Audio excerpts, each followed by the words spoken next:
in 2011.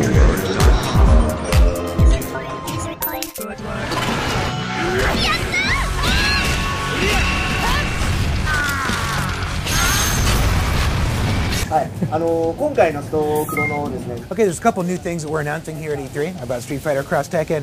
First of all, you'll notice there's 4 new characters we've announced here. On the Street Fighter side, we have Sagat and Cammy are the new characters we've announced, and on the Tekken side, we have Haorong and Julia.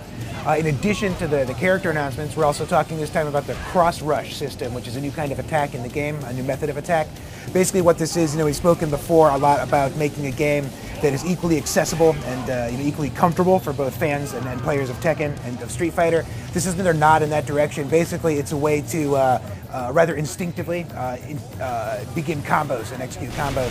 So it's very similar to what you might remember from the Darkstalkers series, where you just do a quick succession, weak, medium, hard, weak, medium, hard, that sort of thing to get a nice combo. It's also very similar to the kinds of combos you could do in Tekken as well. So we feel it'll be a nice middle ground for everyone to jump in and enjoy this new cross-ref system.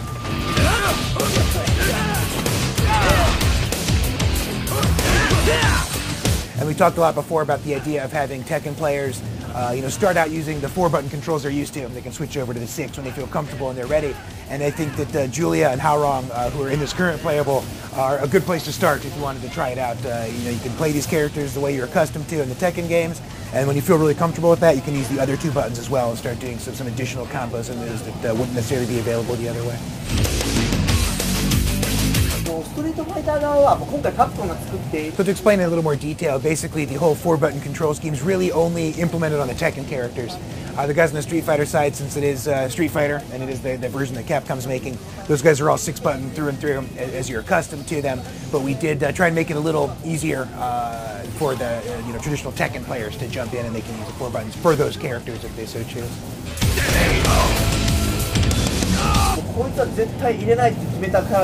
Yeah, the only character I can think of that we knew from the start we didn't want to put in was Dan, actually. And you'll notice if you look back in this version of the timeline, he's not actually alive, so he can't be in it. Other than that, the sky's the limit, and we're actually making a lot of efforts to bring in some characters we haven't seen recently. So you'll see kind of a wider variety. So it really is kind of a sky's the limit sort of situation. Well, basically, the real concessions that we made toward making Tekken players very comfortable with this title, it's mostly in the control aspects, using the 4 buttons, etc., being able to do the combos they're accustomed to in traditional Tekken games. We didn't really change much with the idea of, super combos, things like that, anything that uses a gauge like that. Basically, we're trying to encourage Tekken fans to get a little taste of Street Fighter and see what that's like, and maybe they'll get accustomed to it and like it. But I don't think we've set the hurdle as high as we did with something like Street Fighter 4. I don't think it's anything that Tekken players who aren't accustomed to Street Fighter need to worry about. I think they'll be able to jump right in and play regardless. So Street Fighter Cross Tekken will be available on the PlayStation 3, the PlayStation Vita, and Xbox 360.